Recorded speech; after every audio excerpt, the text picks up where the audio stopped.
Olá pessoal, eu sou o Fernando Rocha e esse é o Na Medida do Possível ou Quase, um não manual sobre a vida saudável.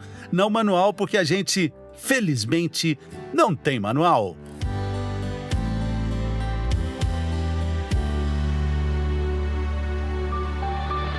Você lava a sua calcinha ou sua cueca durante o banho? Você deixa a toalha secando no banheiro? Você faz exercício físico e continua com a roupa molhada de suor? No seu banheiro, ao lado do vaso sanitário, tem papel higiênico ou lenços umedecidos?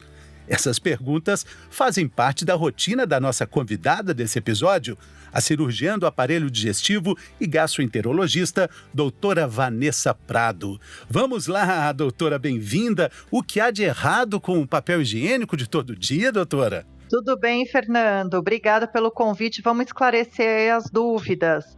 Na verdade, o papel higiênico, quando a gente usa, ele acaba fazendo uma fricção, ele raspa ali na região do ânus, né? E você acaba não usando uma vez só, né? Até fazer uma higiene adequada, geralmente você passa 1, 2, 3 vezes. Então, o adequado não é retirar o papel higiênico. Você faz uma primeira limpeza da região do ânus com lencinho umedecido, e aí se você estiver incomodado com a umidade depois que fica, você pode usar sim o papel higiênico, mas para aquela primeira limpeza, o ideal é o lenço umedecido. Exatamente. Eu tenho um amigo, gastroenterologista também, Dr. Fábio Atuí, fantástico médico, e ele dizia também algumas vezes sobre isso. Às vezes você pega um cocô de cachorro, vai limpar um cocô de gato, fica um pouco de cocô na sua mão. Você passa só o papel higiênico e pronto? Ou você vai lavar com água e sabão, vai ter um cuidado maior? Isso, exatamente. Seria a mesma coisa, né? São detalhes que fazem toda a diferença, que nem você falou, de lavar calcinha, cueca no chuveiro. Quantas pessoas fazem isso, né? Então, eu achava que era algo prático, porque você já resolve um problema, né? Que você vai ter mais tarde, aí resolve lavar a cueca no banheiro. Qual é o problema disso? O problema não é você lavar com a água do chuveiro, né? O problema é que você lava e deixa secar ali no box, né? E ali, aquele teto do seu banheiro, muitas vezes não tem uma claridade, um fluxo de ar adequado. E aí fica cheio de ácaro, tem fungo no local, que aí ao longo do dia, esses esporos, essas bactérias, fungo, vai caindo tanto na toalha, se você deixa a toalha para secar no box, ou a calcinha com a cueca. E aí dá aquelas coceiras, né, que às vezes aparecem no consultório, que você não sabe de onde vem, e a principal causa está na higiene, no lavar a roupa no banheiro. Então é super importante a gente esclarecer isso. Às vezes a pessoa nem está sabendo que está fazendo algo errado. Quer ver algo muito comum também? É ficar com a roupa molhada, né? Não só de suor depois do esporte, como eu fiz a pergunta na abertura, mas, por exemplo, num sábado de sol na piscina, na praia, na lagoa, você fica com a mesma roupa ali durante o dia inteiro. Tudo isso, né, eu acabo falando na minha consulta, porque eu acho super importante, é fundamental também, faz parte do tratamento, que nem você falou, você vai lá para a praia, fica o dia inteiro com o biquíni, com a cueca molhada, com areia, isso faz mal? Sim, faz mal, a umidade no local é ruim, a areia no fundo ali da calcinha da cueca é ruim, que pode estar causando infecção, causando coceiras, causando uma série de problemas no local. Isso vai ou pode causar hemorroidas? A famosa doença hemorroidal?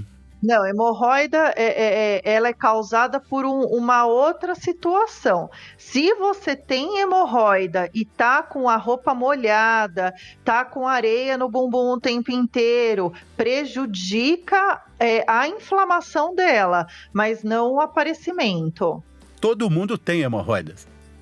Hemorroidas são vasos sanguíneos que a gente tem dentro do ânus, né?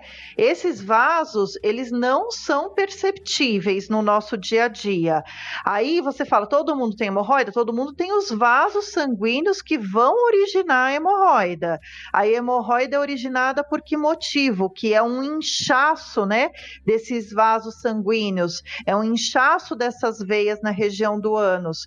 Então, por que elas são originadas? A gente pega um pouco de carga genética da família. Então, se você tem pai, mãe, irmãos que já teve hemorroida, você pode vir a ter? Pode sim. Alimentação errada, cheia de pimenta, condimentos, faz inflamar a hemorroida, prejudica ali a região, o local, como se fosse uma situação irritante, né? O cocô passa ali e irrita o local por causa do pH, né, que dos condimentos mais ácidos, e aí acaba originando a inflamação dessa hemorroida. Mas a pimenta não causa isso, né? Não, ela só provoca uma inflamação. Então, se você tem a hemorroida e está comendo um monte de pimenta, condimentos, você vai sim uma hora ser prejudicado. Sim, mas ela não vai provocar o problema. Se o problema existe, ela vai dar um grau, vai potencializar. Isso, exatamente. Ela potencializa, mas não causa. Interessante. Aí a gente está falando de hemorroidas. Queria também ter uma dúvida. Existe uma idade que você está livre da hemorroida? Você passou dos 50, não tem mais? Ou ela é mais prevalente em uma determinada idade? Ou não tem nada disso? Na verdade é o contrário, né? A hemorroida só vai prejudicar, só vai ficando maior, só vai aumentando de tamanho, só vai te causando dor, sangramento, problema ao longo da sua vida. Então, pacientes com 40, 50, 60 anos, eles têm uma maior prevalência de ter hemorroida do que na adolescência. Sim. Nesse bonde aí de problemas, né, que a gente falou da pimenta, o chocolate também entra com a mesma responsabilidade da pimenta? O chocolate nem tanto, né? A gente pega pela característica do pH, né? Da acidez do alimento. O chocolate nem tanto, a não ser que você coma muito chocolate, que você abuse dessa alimentação. Aí sim, mas não, a gente não vê como uma das causas principais, não. Doutora, e aí a gente fala de sangue nas fezes, né? Não pode ser normal o sangue nas fezes, né? Às vezes pode não ser tão grave, mas é sempre um alerta importante, né? Sangramento nas fezes, eu sempre falo, é um alerta que você não pode ter vergonha ou falar, deixa, daqui a pouco eu vejo, ou eu não vou ao médico. Não, eu sempre falo, venha a uma consulta para a gente conversar, tem exames a serem pedidos, ou às vezes no exame físico, no próprio consultório, eu já consigo fazer um diagnóstico, né? Pode ser uma fissura, que é um rasguinho no ânus, pode vir de uma hemorroida, que às vezes é um tratamento bem mais simples, mas tem que tomar cuidado, a gente tem que se preocupar que pode estar envolvendo outras coisas mais graves. O aspecto do sangue faz diferença? Aquele sangue mais escuro? Qual é a dica? Qual é a recomendação aí na sangue observação? vermelho vivo, né? O sangue mais vermelho, geralmente é uma doença anal que a gente fala. Então pode ser uma hemorroida, pode ser de uma fissura, mas também pode vir de um tumor, de um câncer no final do intestino. Agora, aquele sangue mais preto, mais coagulado, pode até dizer para a gente de um problema de estômago, Fê, você acredita? O estômago, ele pode sangrar, né? E pode vir no cocô como um sangue bem escuro e fedido. Então, é muito importante a gente tratar o sistema digestivo de uma ponta a outra, né, doutora? Que é exatamente o trabalho que a senhora faz, né? Quando a gente entende esse cuidado, a gente pode ter uma vida mais plena, né? Mais saudável, literalmente. É isso que é importante. A gente nunca pode tratar o aparelho digestivo como órgãos. Eu vou tratar só o intestino, eu vou tratar só o estômago. Não, é uma coisa única. Você tem que sempre visualizar desde a boca até o ânus para poder entender o problema. Às vezes você tem um problema de mastigação, um paciente mais idoso que não tem todos os dentes, tem um problema de mastigação, isso vai afetar no intestino, vai afetar na hemorroida, então causa uma série de problemas. Falando sobre hemorroidas, a gente tem assim também um problema maior na gravidez, prisão de ventre é um agravante. Sim, lembra que você, só juntando aí as duas perguntas que eu acho importante, lembra quando você falou da faixa etária, né, aqueles adolescentes, às vezes aquelas crianças que não querem usar o banheiro da escola para fazer cocô, que ficam prendendo o cocô, e isso gera problema de hemorroida no futuro, que é a mesma situação da gestante. O que acontece com a gestante? Ela tem o aumento do volume abdominal, isso gera um aumento da pressão que propicia o aparecimento da hemorroida, e quando o bebê já está grandão lá dentro, acaba colabando o intestino, e aí você fica com prisão de ventre, tem mais dificuldade para fazer o cocô, e essa dificuldade de ir no banheiro leva sim o aparecimento de hemorroida. Fê, você sabe quantos minutos, na verdade, a gente tem que passar sentado no vaso para prevenir esse aparecimento? Você não pode ficar lá no WhatsApp, resolvendo sua vida, respondendo os e-mails. Não, é no máximo de 7 a 10 minutinhos sentado no vaso sanitário, né? Se você fica também um tempão lá tentando fazer suas necessidades, tentando evacuar, propicia o aparecimento de hemorroida também pela força que faz. Exatamente. Tem gente que aí tem que fumar para ir ao banheiro. Aí a gente já vai juntar mais um problema, né? Que é o cigarro, né, doutor? Tem gente que vai pro banheiro com o celular. Antes era o jornal, agora é o celular. E tem uma coisa interessante, poucas pessoas falam sobre isso, mas o vaso sanitário ele tem uma entranha assim do lado, que é para a gente colocar os pés, para ficar numa posição mais confortável, que seria a posição ideal para fazer um cocô tranquilo, né? Aquele campeão, né? Hoje em dia, né, a gente aconselha, sim, o vaso sanitário ser claro também, com a cor branca, e ter esse apoio na lateral dos pés mesmo, justamente para forçar uma anatomia mais adequada e as fezes deslizar, né, para você não ficar fazendo tanta força. A anatomia se beneficia com esse apoio na lateral dos pés. Doutora, e a relação de sexo anal e hemorroidas?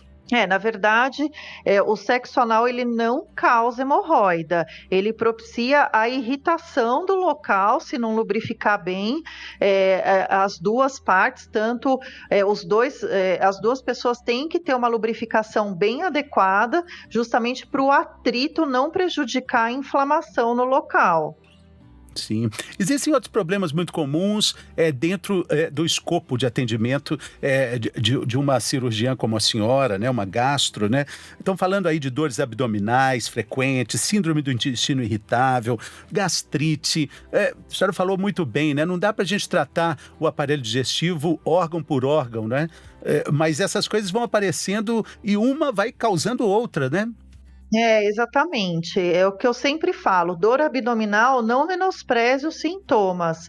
Por exemplo, uma dor abdominal que chega muito para mim, mulheres que têm uma dor ali, a gente chama de baixo ventre, que é embaixo do umbigo, né? Que às vezes é uma dor que ninguém descobre. O que pode ser? Endometriose, que é um tema que está super na moda agora, né? Até bom para alertar o público feminino.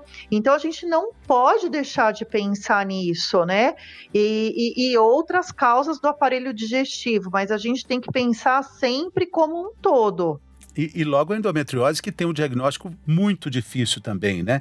A gente, em outro episódio, falou da enxaqueca, que quando a pessoa demora até 17 anos para um diagnóstico de enxaqueca, a endometriose acaba ficando também um pouco complicada, porque as reações são muito misturadas, né? Os problemas são muito parecidos, né, doutora? Então, exatamente. Às vezes as queixas, né, elas se confluem, né, com outros problemas. Então, temos a diverticulite, que é uma dor abdominal importante, que cada vez mais está prevalente do lado esquerdo do abdômen. A apendicite, que é uma dor mais do lado direito. Essa endometriose, que você precisa ouvir muito a paciente, né? Isso que é importante, você saber ouvir o que o paciente tem a dizer para poder pedir os exames adequados. Síndrome do intestino irritável, que também a gente pode falar que é uma doença da moda, que está vinculado ao estresse, a correria do nosso dia a dia, a alimentação de forma inadequada. Então, tudo isso propicia a síndrome do intestino irritável e dor abdominal. Doutora, e a novidade nesse tratamento das hemorroidas é uma operação sem corte? Imagino que também seja sem dor, porque existem muitas queixas, né, desse tratamento, né? Que é Sim. doloroso, né? A cirurgia da hemorroida foi uma cirurgia que evoluiu muito nos últimos anos, né? Então, lá no passado, a gente só fazia a cirurgia do corte, e que nem dava para fazer de uma vez só, se o paciente tinha hemorroidas em grande quantidades. Aí evoluiu para a técnica do grampeamento, né? Que é um aparelho que faz, ao mesmo tempo que ele corta a hemorroida, ele grampeia, que hoje eu também não uso muito, até porque o meu público é grande de homossexual, e aí se evoluiu para essa técnica que não tem corte, não tem grampeamento. A gente usa um aparelho que localiza numa região lá dentro do ânus, uma região mais indolor, né? E localiza o vaso sanguíneo da hemorroida. E aí se faz a técnica, que é como se fosse um estrangulamento. Aí você me pergunta, é indolor esse processo? 30% dos meus pacientes não tiveram dor nenhuma, zero dor. Mas 70% tem um desconforto, tá? Que pode ser de leve até um pouco mais intenso, que varia de acordo com o perfil do paciente. Mas é uma técnica mais indolor mesmo. E o pós-operatório?